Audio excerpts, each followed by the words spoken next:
Everyone has heroes, and they can take many forms. My hero is someone who provides the true example of a person who is kind, compassionate, dedicated to family and community while inspiring others. My hero is my father, Pete Acton. Dad is the person who's inspired me to be who I am. Here are some thoughts about Dad from others he has inspired.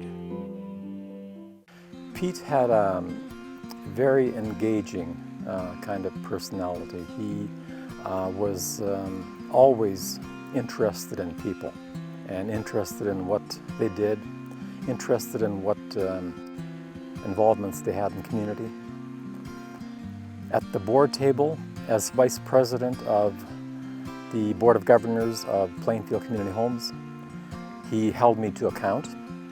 And however, he had a sharp wit and had such an easy and approachable manner that everyone just immediately took to him. Initially, I knew him as a board member and as Vice President of the Board of Governors. But I learned subsequently that he had involvements everywhere. He exuded a life of involvement, and that's probably the best way to put it, is that you can't be sitting on the sidelines. You need to roll up your sleeves and get involved. An example would be he became a member of the building committee for Plainfield Community Homes, and a very, very important member because he had had so much experience with contractors and sub-trades and brought that to the table. And we were able to build our headquarters, our main office and resource center on Millennium. I know he had a love for people that maybe had challenges in this world, and that showed in his connections with the Plainfield Children's Home, as well as with Easter Seals Camp Marywood and the work that he did through Rotary. He was just always looking to help and have a purpose and serve and do things for other people.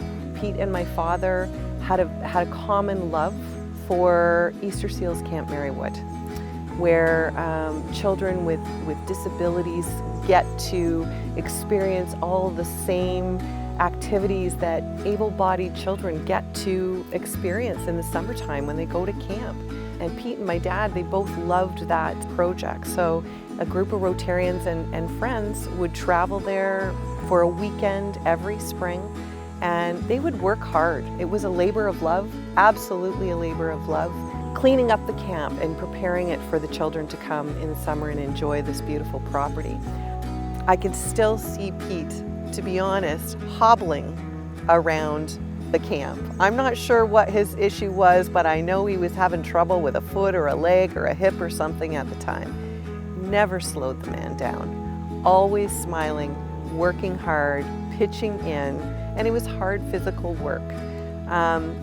He loved the camaraderie of that project as much as he loved the work that he was doing and what it was doing to help others and help children. Pete's character was a special one. My recollection of Pete was he would always put other people before himself. He was warm, compassionate, genuinely cared about people, always smiling. And we all know life has its ups and downs. If Pete was going through a difficult time, you would know Pete was having some challenges, because he would always greet you with that infectious smile.